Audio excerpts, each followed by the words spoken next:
You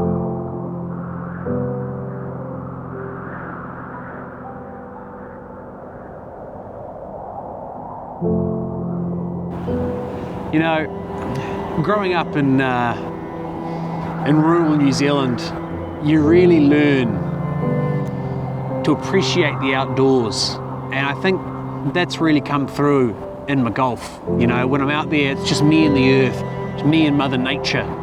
Nothing can come between me and that, and I think I established that relationship with Mother Nature at a very young age.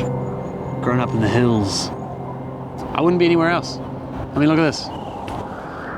Cool. Hey, I gotta go, eh? The missus, I gotta pick up from yoga and like, I don't know why she does this rubbish, but I said I'd pick her up in like 25.